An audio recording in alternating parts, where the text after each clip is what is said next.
By Mortgage Right. I'm your host, John Sarianides. And as always, I'm joined by my partner, Kevin Stone. Kevin, how are you this evening? Doing good, man. How are you?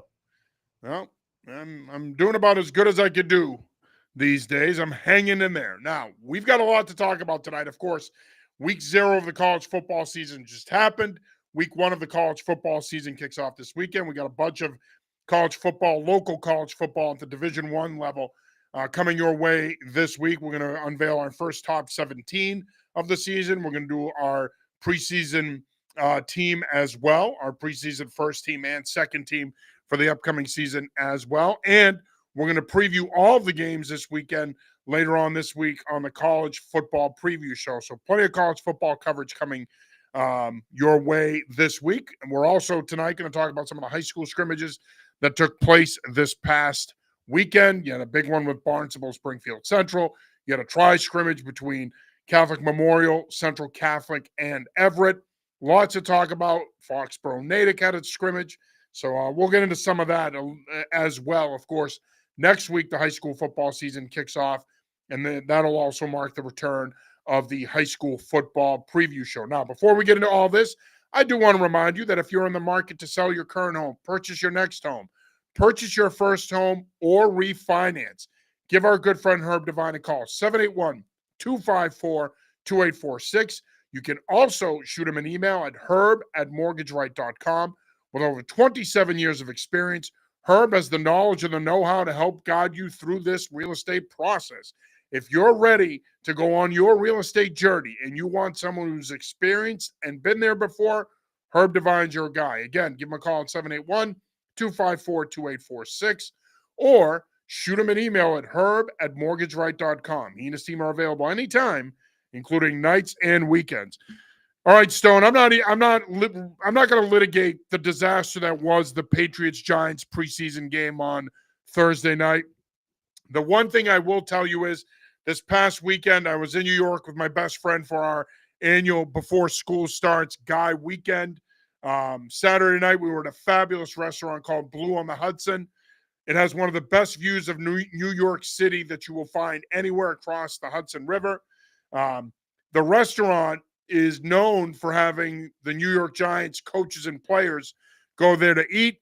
Me and my buddy went there after the Red Sox thumped the Yankees 12-1 on Saturday. We went to the game. Then afterwards, we went over to see the Statue of Liberty, and then we went over to Blue. We had a great meal there, and then when we're walking out, who do we see outside of Blue on the Hudson? Jackson Dart. So walked up to him, said, hey, nice job the other night. Good luck this season. Hopefully you end up the starter. Seems like a really nice kid, but you know what? Bottom line is when you're around these guys full time, you know how to talk to them and they can be very engaging. When you don't, they think you're looking for an autograph and they think you're annoying. But that's about as much as I want to talk about the Patriots-Giants preseason game. Are you good with that? Yeah, I thought that was going somewhere much better, but well, what did you think I was going to say? That he had a smoke show girlfriend or something? No, I don't know where I thought, but no, the only thing I'll say is for a bunch of third and fourth stringers who are ultimately fighting for jobs, the lack of effort was kind of surprising, no? Yeah. No, I agree with you. Yeah. I thought it was a pitiful performance, and you could tell by Vrabel's reaction afterwards that he clearly wasn't happy, nor should he be. I mean, that was a pathetic performance. And I think at the end of the day, what it comes down to is I think that's why all that stuff about a rat in the building came up and everything else. I know that he clarified those comments. I believe it was either yesterday or today. I don't remember. Today. But yeah, so today. But again, it goes back to your point that there was no effort there. It really reinforces what I think of what the preseason has become now, which is it's a total farce. If you're going to go to an 18-game schedule, just do it. Just do it. Get rid of the third preseason game. Just play the 2. Add the extra week to the regular season. Add another bye week and finish everything up President's Day weekend. It's heading down that road anyway, so just do it. But don't subject us to this bullshit with these mediocre third preseason games where these teams are dogging it. Guys that are fighting for jobs and their careers are on the line, aren't putting in an effort. They don't care. They don't care, Kevin. So at the end of the day, I mean, I'm not going to lie. You know how much I love football. It's my life. that game was really hard to sit through. It was really hard to sit through. The definition of useless. Yes, literally. I'm sitting there and I'm like, do we really have to watch this? Like, and I never say that. There isn't a football game I don't like. I love Pop Warner. I love high school. I love college. I love the NFL. I mean, shit, I'll watch the Lingerie League if that's the only football that's on TV. But all of that being said, I mean, again, this reinforces what I've said about the preseason in recent years. It's useless. They need to restructure it. They need to do something else because clearly 4 games was too many, and apparently now 3 games is too many as well. So the other argument, I don't think we've talked about this, is the whole, can you sell the joint practices? I don't think you can. Do you? No. Look, you get a great turnout. People want to be there. They want to see the joint practices. But the bottom line is it's not something that you can market and sell where people are paying full preseason ticket price to go watch a 2-hour practice. That ain't going to happen. And nor should it, to be honest with you. No, I mean, at the end of the day, look, they keep talking about extending the regular season. It's going to happen eventually. There's too much money to be made for them not to do it. Hopefully they do it sooner than later. Get it out of the way. Add the second bye. Finish the season on President's Day weekend with the Super Bowl and get rid of the stupid effing third preseason game because, like I said, as we saw the other night, it's a gigantic waste of time. A good friend of the show, Ken Matthias, checks in. Ken, great to hear from you. Appreciate you guys every week. Yeah, we appreciate you checking in, man. What's both of your opinions ahead of the cutdown day tomorrow at 4 p.m. for the 53-man roster? Ken, thank you for the alley-oop. You just set us up with a segue. We're going to move on now from the useless third preseason game. Look, you know, honestly, this is one of the more interesting cutdown days that I can remember in recent years with the Patriots because there's so many question marks. There's so much uncertainty, so many variables in play here, Kevin. Most years you can pretty much nail down about 45 to 48 of the guys that are going to make the team. It's usually those 4 or 5 final roster spots that may give you some trouble. I'm not sure you could say that this year. I'm really not.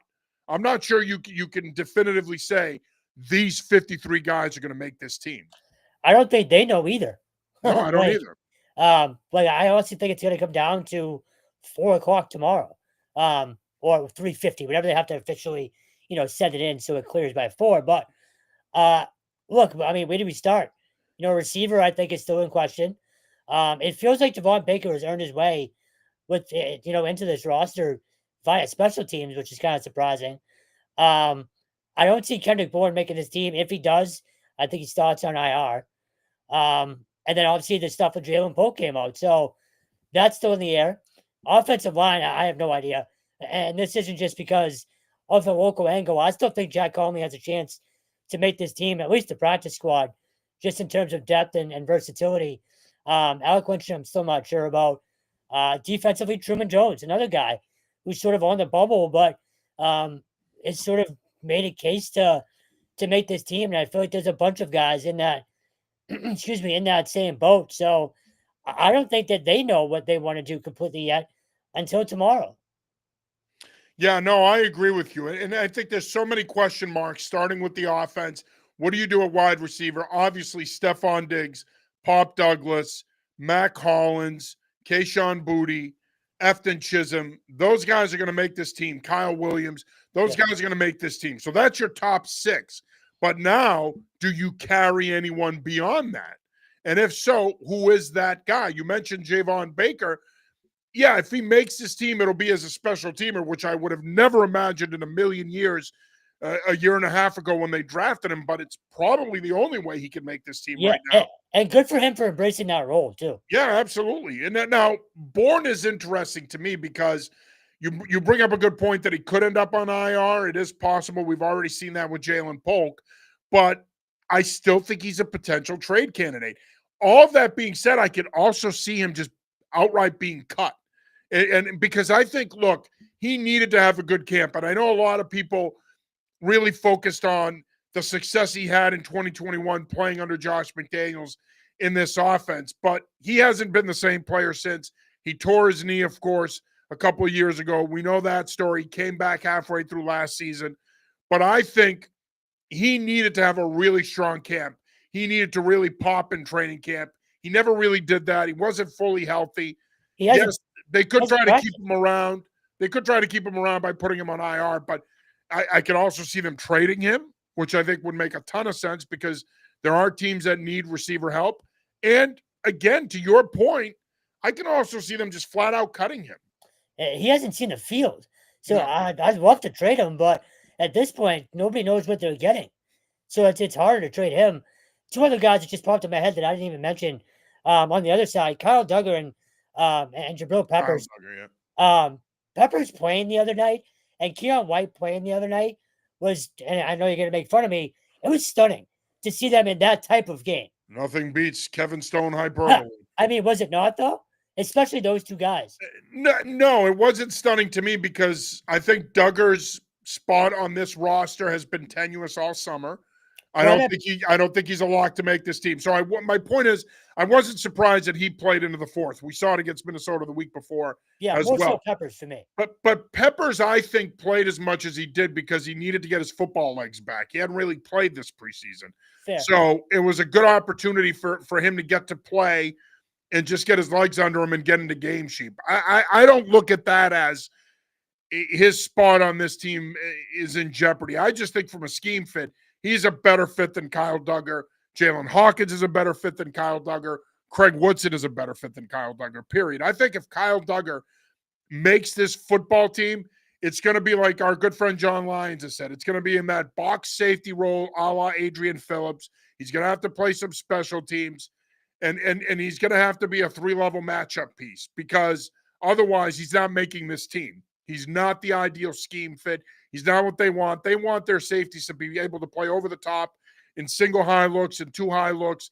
That's not his strength. He's better playing downhill than playing over the top. So it's going to be interesting to see what happens with him too. Like we said last week, he's another trade candidate, but the reality is you owe him $32 million. You're going to have to eat some money to ship him out of town. I don't see it happening. The Patriots traditionally don't like to eat money to move a player. I don't think they're going to want to do it here. I think this is going to go one of two ways. I think you're going to be pleasantly surprised and see him make this team, or they're going to cut him, just flat out cut him and move on, and they're going to take the cap hit. And I don't want to see that because if you're willing to take the cap hit, then eat some money and trade him and get something in return. Get a middle to late day 3 pick for him and recoup something that you can use to add a future piece. I wouldn't just flat out cut him. No, I agree. I'd love to get something for him, but you mentioned the money. What about Keon White for you?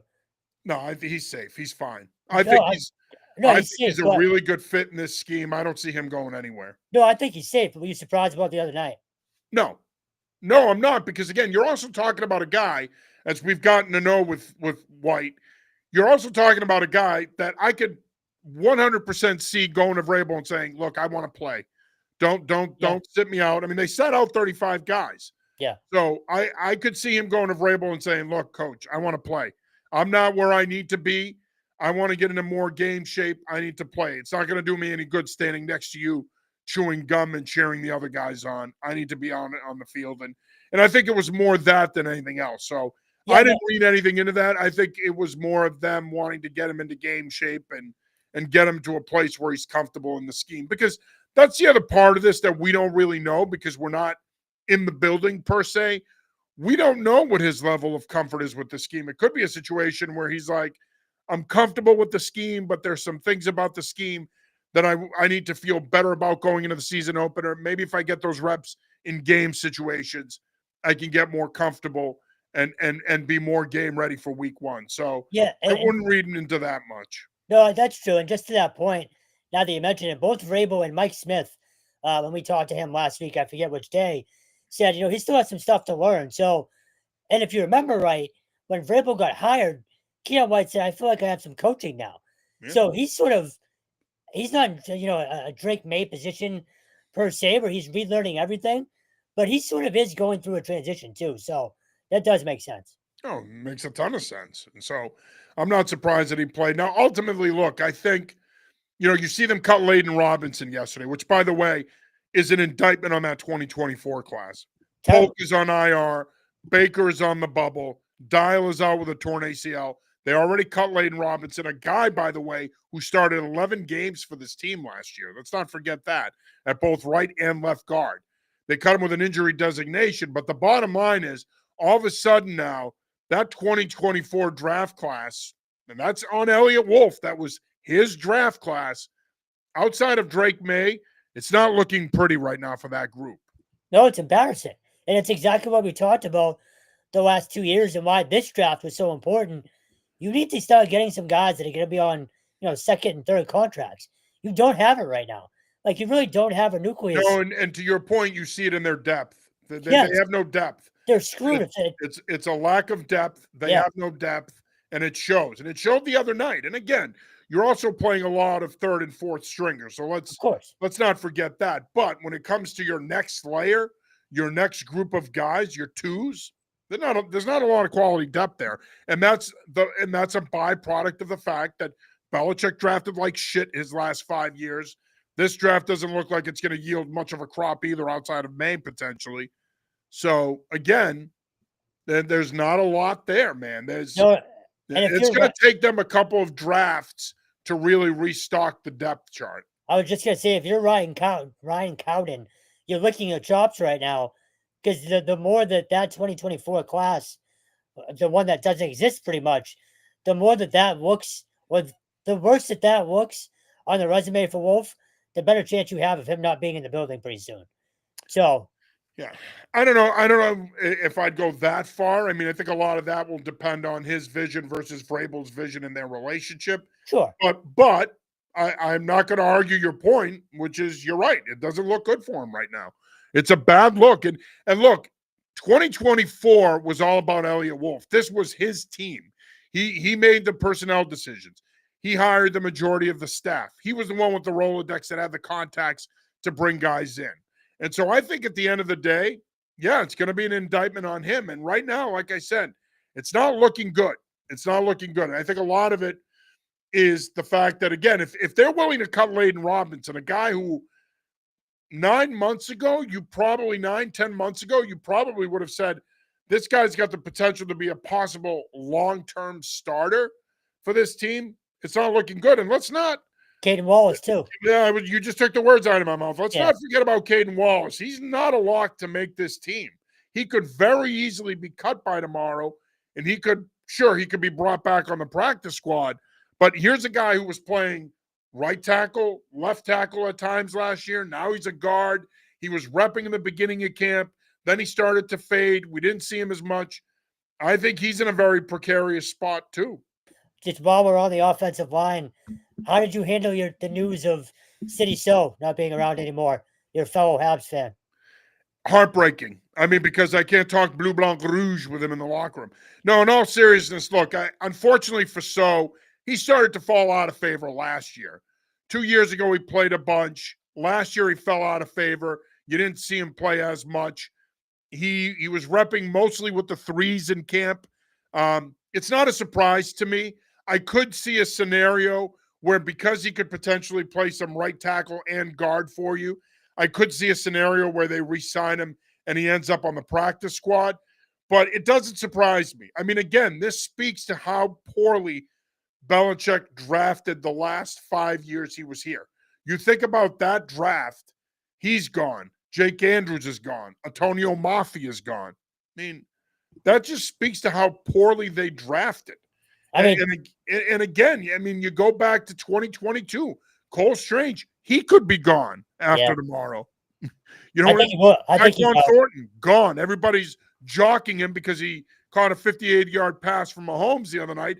But that's great. Enjoy. You're never going to hear from him again the rest of the season. Well, I was going to say, I'm shocked. Witness protection. I'm shocked he didn't break his collarbone on the fall. Right, exactly. So, I mean, again, I think, look, we can sit here and talk about how many more games they're going to win this year. What's the improvement going to look like in terms of their record?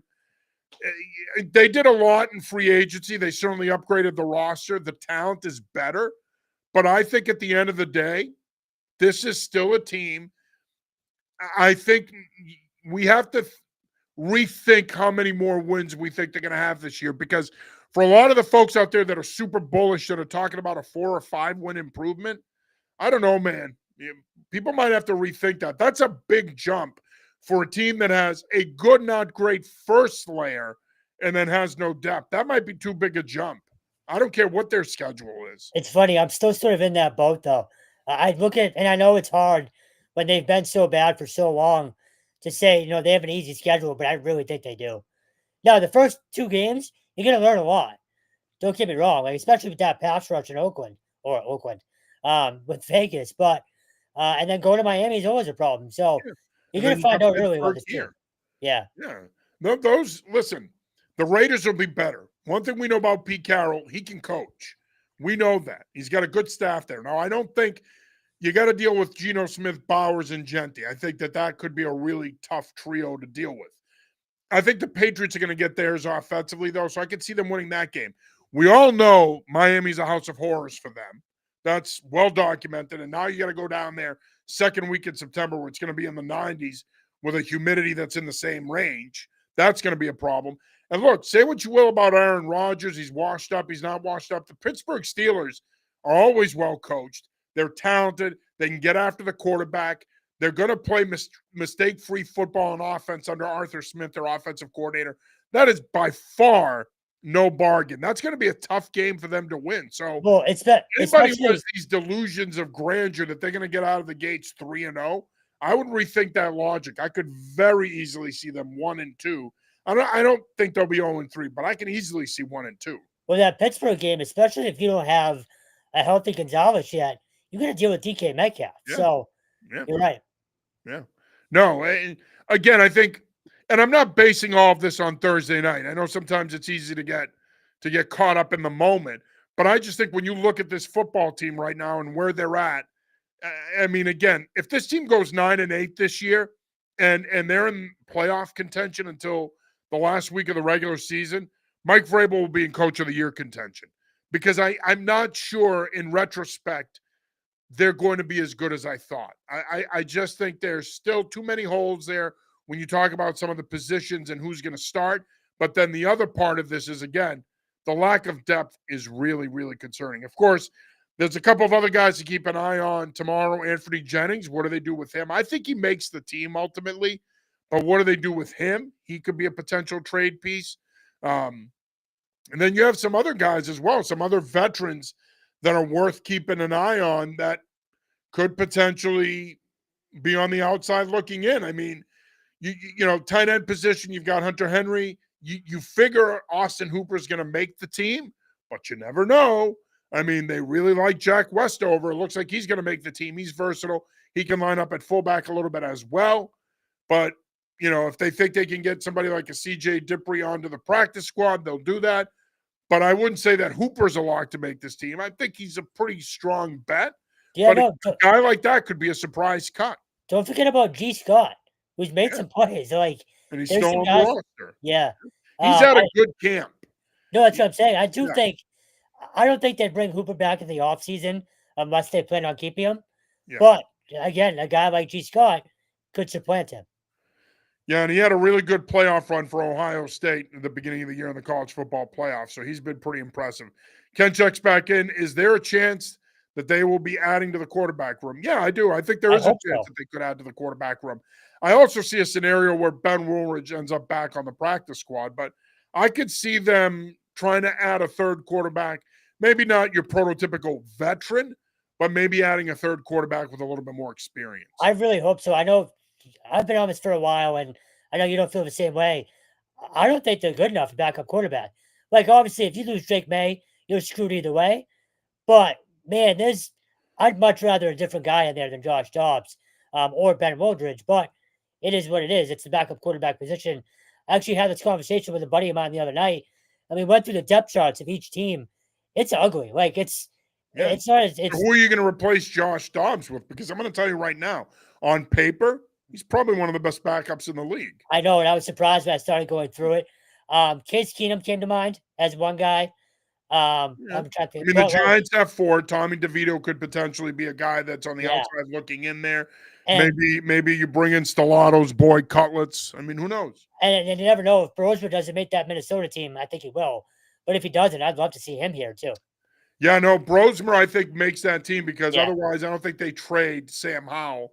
True. Obviously, they Yeah. liked what they saw out of Max, that they feel confident that he can make that team as, if nothing else, as the third quarterback. So I'd be surprised if he were available. But you look at the Giants, DeVito could be potentially available if they decide to keep Jameis Winston over him. You got to look at Cleveland, what happens with Kenny Pickett, possibly one of the two young quarterbacks there. It seems like they want to keep Gabriel and Sanders, so Pickett could potentially be in play there. I think Pickett just got traded tonight before we got on the air. He did. Yeah, he did, right? No, did he? I don't know. Yeah, You tell I'm looking me. right now. I'm pretty sure I saw that. Breaking news here by one Kevin Stone. By the way, Kenny Max traded to Vegas. Which makes sense because Aiden O'Connell is going to be out 6 to 8 weeks. He got hurt the other night, so it makes sense. How confident are both of you if Dobbs has to play a good amount if May can't go at some point? I'm not. I'm more confident than Stone. I think he can manage the offense. Obviously, you're going to rely more on your running game, more on your play action passing game. You're not going to be as wide open. You're probably going to have to formation things more and use your personnel differently. But I'm pretty confident that if nothing else, he can manage the offense and allow them to be competitive. So my baseline, and again, you can probably speak to this better than I can. My baseline is just, can he keep you in games? And I'm not sure he can. Again, I think it's hard to say that when you just sat here 3 minutes ago and told me about how bad the backup quarterback situation is around the league. So if he can't, then who can? No, that's a fair question. Right. I feel like they might have been able to do a little bit more in the offseason. Again, I know the position, you're not really focused on it, and I mean you as the team. So I get what you're saying. It's just, I'm not truly comfortable with where they're at behind May, and that's mostly because of what the line looks like. So it's not Dobbs, it's the line now. It's a little bit of everything. All right, well, make up your mind. Either you think Dobbs sucks and he shouldn't be the backup, or you think the offensive line sucks and that would hinder Dobbs and he wouldn't be an effective backup. What are we doing here? Pick one. It's Dobbs. Okay, so now we're back to Dobbs. Yes. So the offensive line is fine. Dobbs sucks. I'd say fine. Again, look, if you lose May, you're okay. So the offensive line wouldn't be the problem if Dobbs sucked. I mean, I'm sure it'd be part of it. No. Dude, I'm not answering your question. Let's go. My point is this. Look, I think when you look at Josh Dobbs' career up until this point, when you look at his body of work, I feel comfortable enough that he's the backup. I'm not saying he's some elite level backup, but let's be honest here. Outside of maybe the Green Bay Packers with Malik Willis and a couple of other teams maybe, who has an elite backup? I mean, Minnesota just had to sign Carson Wentz, and as we just said, they're probably going to keep old friend Max Brosmer. But the reality is there are not that many good quarterbacks around that you can have a solid backup. That's why Chicago recently paid Tyson Bagent, because when you have one, you got to try to lock him in and pay him, because you know what? You need to have somebody there that if something does happen to your starter, you feel comfortable enough going to that guy to run your offense, and you feel comfortable enough knowing that he can run the operation. I feel comfortable enough that if something were to happen to Drake May, Josh Dobbs can run this football team. He has had success as a starter in this league. Now, it hasn't been consistent success. Don't get me wrong, but this idea that we need to start pushing the panic button that Josh Dobbs sucks and they don't have a backup, I think that's an overreaction. I think people need to relax. I hear you, and there is something to be said for having longevity in the league. Just one team that did just pop in my head. Would you rather him or Jameis? You know, like that's the type of guy I was physically, I'd rather Jameis, but you know, but he's a turnover machine. I get it. Right. But like that's the type of guy. Turnover machine, and I don't think he would have been a great fit in this offense. I think Dobbs is a better fit. So I think Dobbs is a better fit also because he can manage the offense. I think it's not that Jameis Winston couldn't manage the offense, but Vrabel, the way Vrabel wants to play is very Belichickian. Win from the inside out, run the football, set a physical tone, play good defense, be efficient in the kicking game. The way he wants to play that close to the vest style, you need a quarterback that can manage the offense, not a quarterback that's going to go out there, throw a 15, 20-yard dig into triple coverage and it gets picked and it kills a drive. So I think they'd rather have somebody like a Josh Dobbs than a Jameis Winston. Fair enough. All right. Boston Sports Archive joins us once again this week. Thanks for checking in. We appreciate it. He joins us on our YouTube page. He says, Josh Dobbs can work with a serviceable line and weapons. Patriots have neither. Yeah, I think that's a very fair statement. I really do. I think if Josh Dobbs had to play and he was ineffective, in many ways he would be ineffective for the same reasons that Drake May be ineffective. That offensive line continues to be an issue, which would be, the fifth year that it's an issue, that offensive line continues to be an issue, and that they don't have enough around him. So we shall see. I'm a little higher. I'm a little higher on the weapons than some people. I do think that receiving core is better, and you do have Travion Henderson now, who I think is going to be a game changer. I know you're extremely high on him, but no, it's a very fair statement. I do think the weapons are a little bit better than people are giving him credit for. Mac Hollins is going to surprise some people too. I think Mac Hollins is going to be very good for them. Look, if Diggs is healthy and he can be the guy that we know he can be, you're going to be fine there. Mac Hollins is going to be good for them. I think Kayshon Boutte could take another step in this system. I think Pop could be really productive out of the slot in this system. And dare I say, everybody's favorite wide receiver right now, EC3, he could be pretty good as well in this system. We've seen it so far. But all that being said, I mean, again, it all comes down to line play to me. I don't give two shits who the quarterback is. It comes down to line play. And right now, we're going to go into another season with question marks along the offensive line. So we shall see. It will be interesting tomorrow, by the way, to see just how many offensive linemen they carry. I think, personally, they should carry 8. Something tells me they're going to carry 7. Right? What's that? As many as possible, right? We saw that with Belichick a couple of years ago. He carried, 9 of them? Yeah.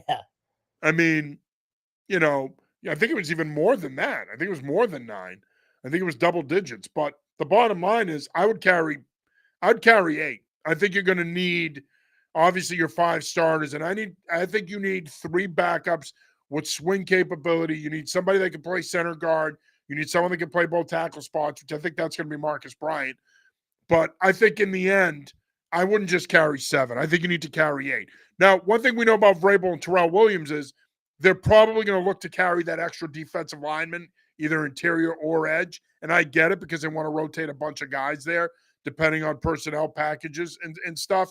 But I think at the end of the day, I would still carry 8. I would rob Peter to pay Paul somewhere else. I would carry 8 offensive linemen. Boston Sports Archive checks back in. He says, does Jack Conley make this team? Stone thinks so.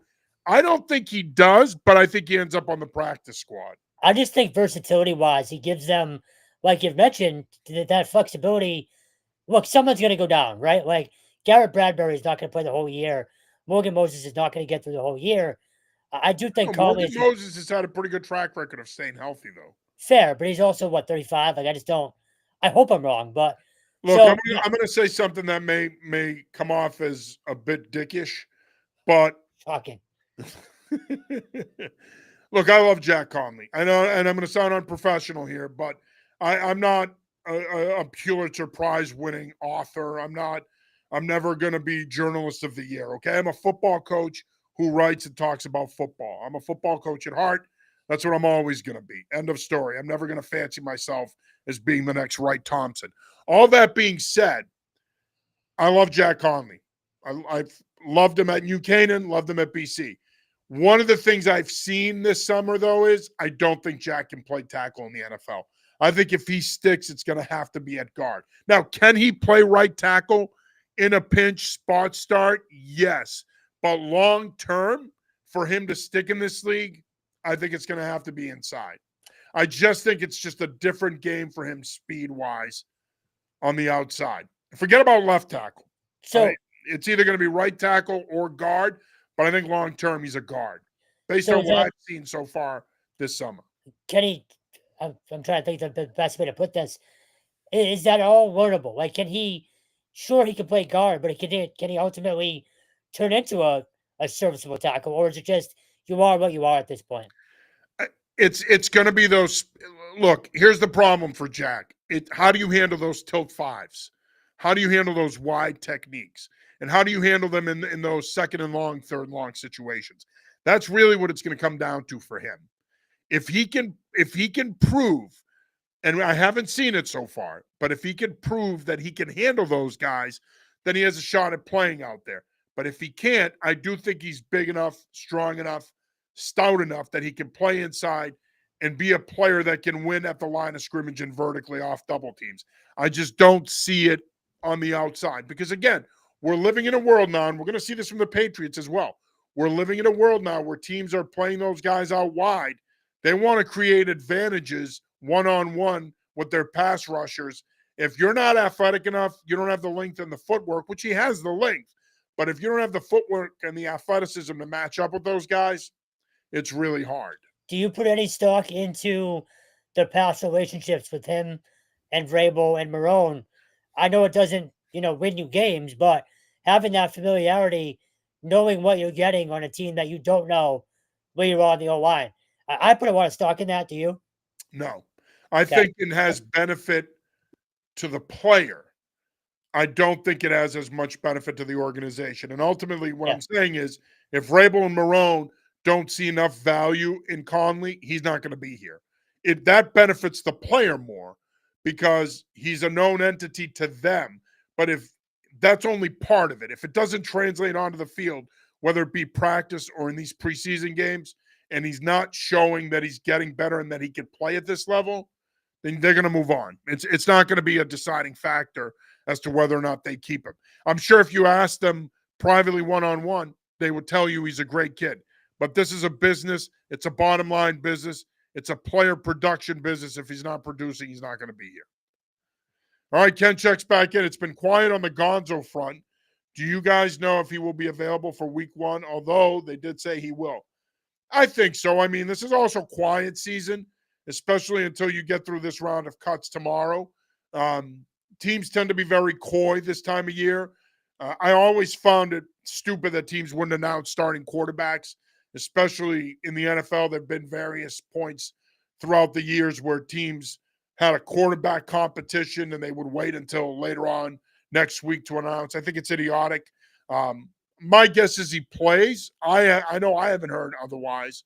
My guess is he plays. I think they've handled it the right way. They've given him time to heal and recover. I would be surprised if he's not back. If he's not back, that would mean that when he tested, he had a setback, in which case he could be out for a longer period of time. Yeah, no, I mean, when he first went down, we both said we don't need to see him for a while. I think they're being overly cautious, and they should be. And I think they have to be. Yes, he's one of the best defensive backs in the league. He's a perennial Pro Bowler. He's a super talented young man. He can do a lot within this scheme. He's a great scheme fit because of his ability to take away half the field. You don't rush that guy back. Take your time. He doesn't need to play in the preseason. You know what he is. You know what he can do. It's all about week 1, and I would think he's back week 1. You are watching/listening to the New England Football Show presented by Mortgage Rate. I'm your host, John Sarianides. As always, I'm joined by everybody's favorite, Kevin Stone. I do want to remind you that if you're in the market to sell your current home and purchase your next home, purchase your first home or refinance, give our good buddy Herb Devine a call, 781-254-2846, or you could shoot him an email at herb@mortgageright.com. He and his team are available anytime, including nights and weekends. All right, Stone, let's pivot here and talk some college football. I know I feel like we do this every week. I can't believe we're almost to this point. Oh my goodness, the season's here. It's hard to believe it's week 1 of the college football season. It is finally here. I know I'm excited about it. Light docket this week. You got Campbell at URI on Friday night. On Saturday, you've got a bunch of away games in terms of home games in the area. Fordham is at BC. CCSU is at UConn. And Temple is at UMass. So those are the 3 big games. All 3 FBS schools are opening their season at home. A bunch of the FCS schools are on the road, but nonetheless, it should be an exciting season. Looking forward to it. As far as this week is concerned, a lot of the FCS schools in the area are going to be playing FBS schools. I want to take a look at each matchup real quick. We're going to be doing this again later on this week with the college football preview show in more detail. But first things first, what are some of the games that intrigue you locally? We've got 17 Division I teams out. Don't forget with New Haven going to D1 this spring. But what are some of the local D1 matchups that intrigue you here in week 1? Well, I was just saying, we do have New Haven on Friday, too. I think they're at Marist, if I'm not mistaken. But Yep, they are. so them really, honestly, them right out of the gate, like D2 to D1, that's a tough jump. So I'm curious how ready they are for it. But look, obviously, I'm interested in BC. I know it's Fordham, but I want to see this offense in a real game. I've been very, very high on their skill guys all camp long, so I want to see them in action. If you remember right, they beat Duquesne. I think it was 56-0 last year. You need to see something like that from them this year. If they're the team that they think or we think they are, there should be a blowout, should be over at halftime. You should see both quarterbacks, like all that. So, can BC sort of hit the ground running? I'm interested to see that. UMass, brand new era for them in the MAC. That's feel like that's the game I'm interested in. yeah, I feel Above like they all might else. win this game. No disrespect to Boston College. No, it See should me be over next at halftime. week. Yeah, see me Yeah. next week. I mean, they're going to blow Fordham out. That game's going to be over in probably at the end of the first quarter. So Correct.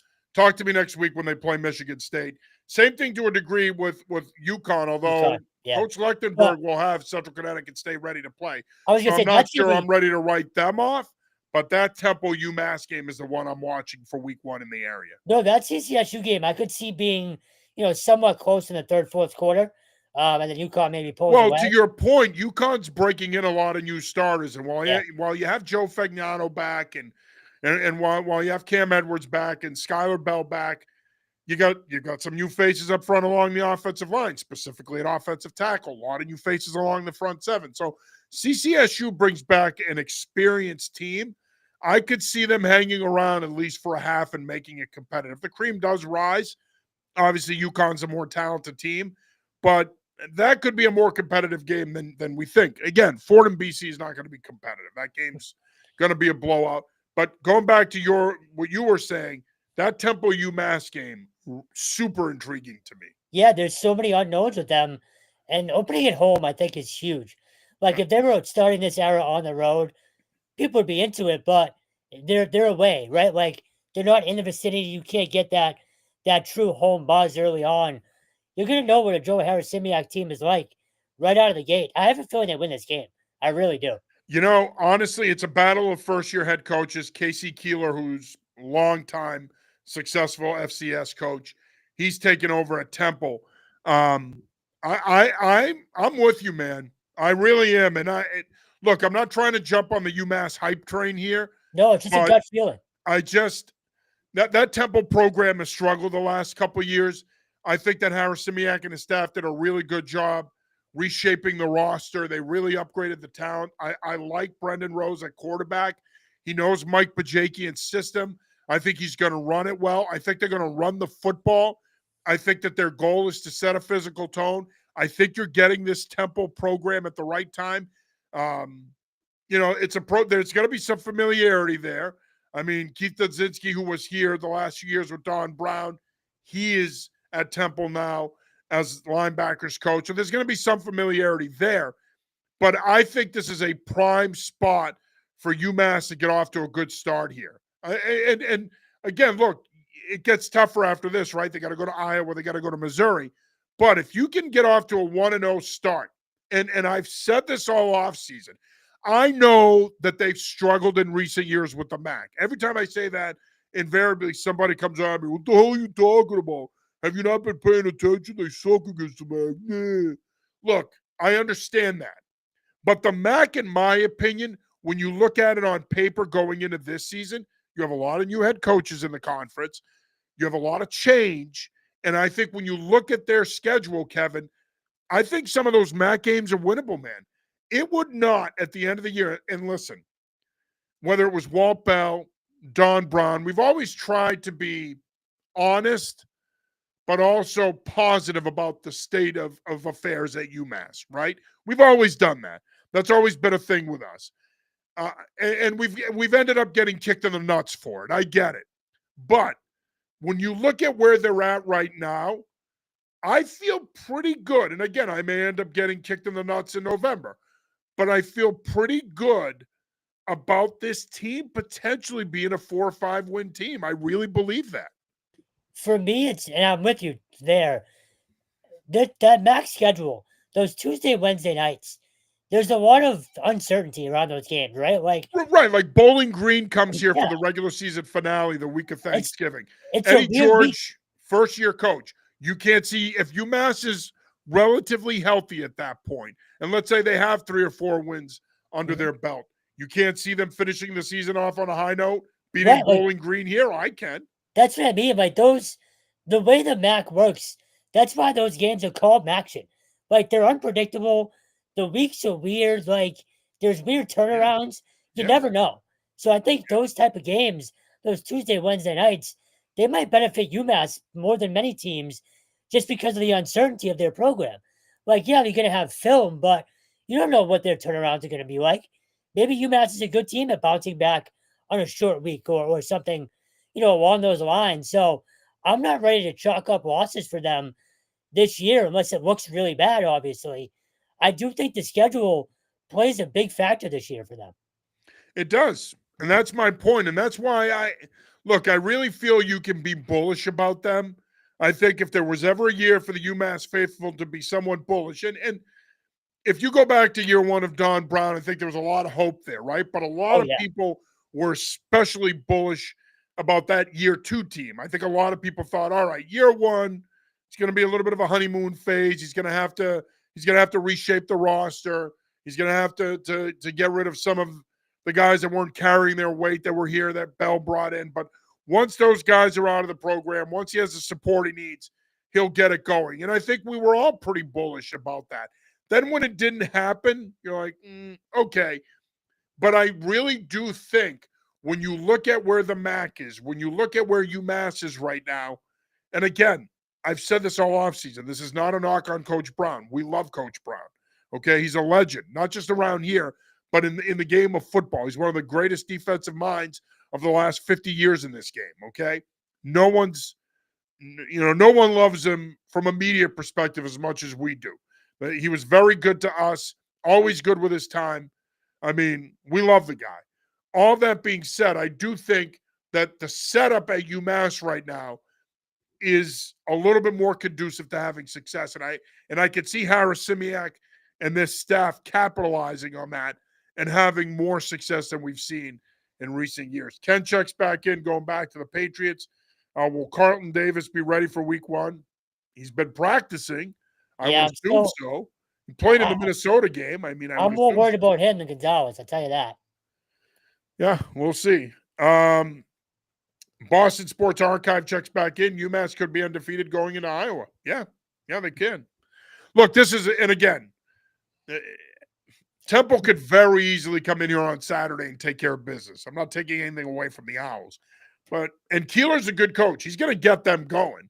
I just think if this is the right time to play them right now when they're getting him, I think that this is a golden opportunity for UMass to build some momentum as they go into their new season. Now, I mean, some of that growth will be stunted when you play Iowa and Mizzou, but, I mean, a win's a win. And if you can pick one up early, that can help you down the road in terms of giving the players confidence. Some of the other matchups, of course, Holy Cross goes out to Northern Illinois. Can Dan Curran's squad hang with the Huskies? It's a great question. He's going to talk tomorrow at noon for his first weekly press conference. I hope we find out which quarterback he's going to go with. I have a feeling he might not give that answer, but look, they're good at receiver, they're good at running back, and they're big up front. The question is the quarterback, and obviously it's the most important position. So to answer your question, I think they can for a half or so. I'm just not sure they're deep enough right now, or more importantly, I'm just not sure they know their true offensive identity yet. I mean, we know what a Dan Curran team looks like and wants to play like, but until it happens, and remember, this is the first time there's been a true quarterback question for like 10 years at Holy Cross. So they're in a bit of a transition phase right now. I still think they're going to be very competitive in the Patriot League. I still think they should be one of the favorites in that league. But in terms of this game, it's going to be tough. Yeah, I agree. I think they can hang in there. But Thomas Hammock is a pretty good coach. Huskies have been one of the better programs in the MAC in recent years. Again, I think Holy Cross can hang in there. I think their style will allow them to hang in there because, a Dan Curran football team is going to run the football. They're going to be physical. They're going to shorten the game. They're going to get good, reliable quarterback play.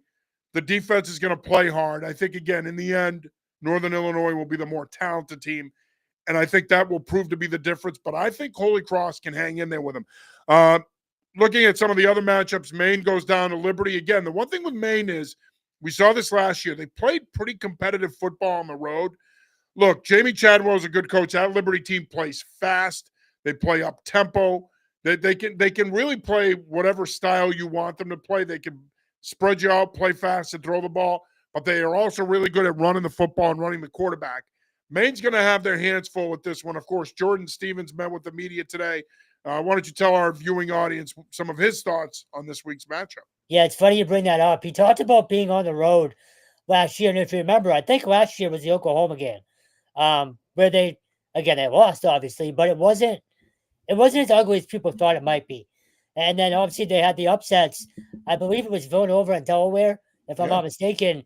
He's talked a lot about, having the kids this year realize that they've been here before in this type of environment and sort of shutting that out and just locking in on football. So they're in a boat where they need to take another step.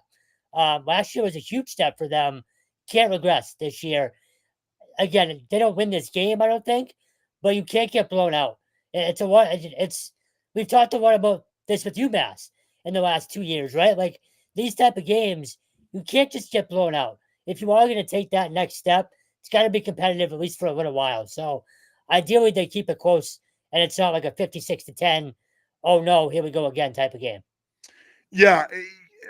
For me, I think they can keep this game close. We've seen it in the Jordan Stevens era. We saw it when they went down and almost beat Florida International a couple of years ago. Like they can play with FBS schools. I mean, Stevens and his staff do a great job of recruiting. They have a quarterback now too. Yeah, I mean, they do. Peavy's a really good quarterback. Yeah. But I think Liberty is going to give them problems from a matchup standpoint in terms of what they do with their speed on the perimeter. Maine's going to have to prove pretty early on in that game that they can hang from an athleticism standpoint, because if they can't and Liberty sees that and smells blood in the water, it's going to be tough for them to be competitive in that game. URI also kicks off, as I mentioned earlier, Friday night against Campbell. You had a chance to listen to Coach Jim Fleming talk about the Rams season opener on Friday. Of course, when it comes to Jim Fleming, there's no shortage of content. He always tells it like it is. Coach is ready for this season. He thinks that his Rams can once again not only win a piece of the CAA, but potentially win it outright. What are his feelings going into this week's opener? So you're right. He's just the best. He's in the Northeast John Madden, I feel like, but he's the best, man. I'm going to tell him that the next time I see him. So two things stood out to me today. One, good friend Ian Steele down in Rhode Island asked him if there was going to be any pregame ceremonies. Obviously, CAA championship, first time in, I think it was 35 years. Right off the bat, he said, absolutely not. And in his typical tone, which made it even better. He said, look, it's a new year. No hoopla around this game. We're a different team. If fans want to reminisce about last year, they can look at the banner at the end of the stadium. I thought that was great. They're locked in.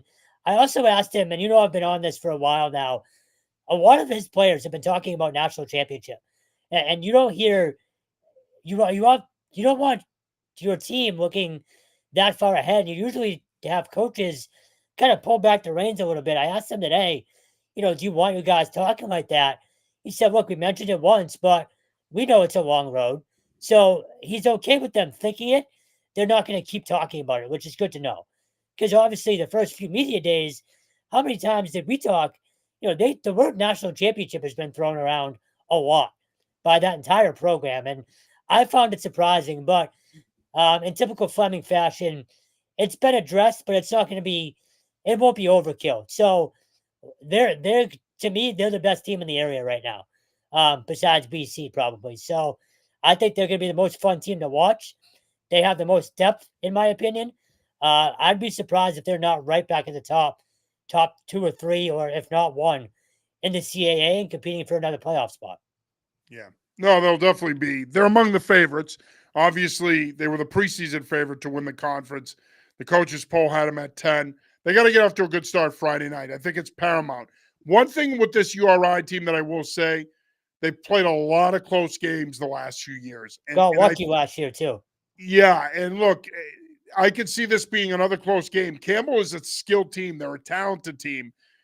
URI, the way they want to play, where they run the football, they lean on their defense, being aggressive, generating turnovers. They'll make some big plays in the passing game, trying to get Buchanan the ball. But it'll be interesting to see under Coach Flanagan, who's going to run the offense this year, if they're going to open things up more and try to air it out more. Devin Farrell back at quarterback. But I want to see. I love that he said what he said. But if I'm a URI football fan, I agree with Coach Fleming. Last year is last year. Here's the thing about last year. When you talk about last year from a coaching standpoint, okay, you don't want to hear about last year once you flip the calendar. Once you flip the football calendar, you'll always remember last year. It's always going to be there. It's always going to be one of your favorite seasons. You're going to look at that ring you got for winning the CAA, and it's going to bring back memories. You're always going to remember it. And you're going to remember it when you have the 5-year anniversary of winning it, and then the 10 and the 15, and those guys get together. You'll remember that year in those moments. But now, I mean, that's in the rearview mirror. It's been in the rearview mirror. Okay, as soon as those guys started winter workouts, that was in the rearview mirror. And when I went down there in the spring, that was the message from Flem and the players that's last year's team. We're on to this year, and it's good to see. And I think they're going to be challenged on Friday night, which I don't think is the worst thing for them either.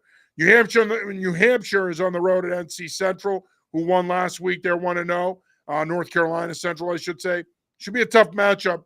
It's going to be interesting to see, how UNH does at quarterback. You're replacing a lot on defense at all three levels, really, but especially the front seven. A lot of question marks here with this UNH team. It's your classic UNH team in that they're talented, but there's some inexperience there, and there's a lot of question marks. Yeah, Rick Santos had the tone of, and again, as a former coach, you know this, well, we'll see what happens. Like, they're confident, but there's a lot of questions, like you said. More importantly, there's a lot of youth. A lot of players that have not played. A lot of players that have not played meaningful or any real football at that level. Now, we talk a lot about they've made the playoffs 16 of the last 20 years, but you can't rely on that. So I'm very curious to see how they start. Tough road environment to open up too. But look, they can compete. But again, there's a lot of unknowns this year, maybe more so than there's ever been. And Santos even said this is probably the biggest question regarding depth since he's been there. So even they don't really know what they have right off the bat. So they're an interesting team to watch this year. Oh, absolutely. I agree. You mentioned earlier New Haven on the road to start their time as a Division I program. They're on the road at Marist Friday night. A lot of turnover there for the Chargers. Marist is a program that's been up and down in recent years. They're usually around 500. I think this is a tall order. I think that New Haven can compete and keep this game close. But I think expecting them in their first game as a D1 program to go on the road and win, I think it's a tough ask. Yeah, I mean, like I said, D2 to D1, it's night and day. It's a big jump. Yeah. So competitive early, I think, but I think they're going to have some growing pains this year. It's hard not to. Yep. And of course, you were at Merrimack last week. Warriors hit the road this week. They go to Kent State to open their season. Another MAC opponent. Kent State has really struggled in the MAC in recent years. Look, we watched this Merrimack team go out to Air Force last year and almost beat one of the service academies. We also saw this team be competitive, in other FCS matchups against Dartmouth and Maine. We know that this program has the coaching and the talent to go on the road and stay competitive. The question is Merrimack good enough to go on the road and win a game like this? And now, again, Jermaine Corbett was a big reason why they were in a lot of those games last year. He's gone. But you have a talented backfield back. You have Aiden Pereira back at quarterback. Can the Warriors go on the road and hang with a MAC team and, dare I say, possibly pull off an upset? Hang with them, yeah, upset, no. I think, honestly, they're in the same boat as UNH. A lot of talent, but a lot of unproven talent. Yeah. A lot of kids that are brand new to the program, or not necessarily brand new, but just haven't played significant snaps at this level. So I'm with you. I trust the staff, and you mentioned Pereira. As long as you have the guy, you're always in a game for the most part. But a lot of unproven stuff or unproven players there. We'll see with them. It won't be as bad as last year, I don't think. I think they'll be on the right side of more games than not. But I think this is a tough one to start. It is. It is. And speaking of tough ones to start, Chris Merritt's Bryan Bulldogs hit the road on Saturday. They're at New Mexico State. Of course, a couple of years ago, Bryant played out in Las Vegas against UNLV. New Mexico State, a program that had some success in recent years under Jerry Kill. He has since left the program. They haven't necessarily been able to replicate that. But nonetheless, this will be a pretty stiff test for Chris Merritt's squad as they look to bounce back after a disappointing first season in the CAA. So whether they win this game or not, I'm actually high on Bryant this year. I'll tell you why. Today, Chris Merritt, you know this better than anybody. When he's confident in his team or feels good, he's a lot more talkative and he's a lot more like Jim Fleming with the isms, if you will, right? He was very good today. And you could tell he feels good about this team. He even said, look, they have a chip on their shoulder. They have pride. They didn't win a single game in the CAA last year. I know this isn't a CAA game, but just them overall, people are gonna be doubting them, and I think they like that. Um, and again, having that comfortability of a second year in the program now, more kids who again have real snaps under their belt, they're gonna be a fun team to watch. Again, same thing as Merrimack, tough game to start with, but this Bryant team is gonna surprise people this year, I think. Yeah, I agree. I think they're going to be much better. Now, a lot of it's going to come down to Brendan Mayer at quarterback and how he adjusts. But we've talked about this all offseason. From a scheme fit, when you look at what Merritt has had at the quarterback position since he's been there, whether it's Zevi Eckhouse, Jared Guest last year, the Coastal Carolina transfer, Mayer fits that mold. He wants guys that are athletic, that can play fast, that have a quick release, that are accurate, that can handle the ball, that can run his RPO game. That's what he wants. He's not looking for the big, sturdy pocket passer that's going to hang in there, make multiple reads, and throw BBs. Yeah, it's nice to have that guy, but in his offense, he wants guys that are athletic and that are good decision makers and play fast. And I think he has that in Mayer. Mayer's a talented young man who's going to be, in my opinion, one of the best quarterbacks in New England.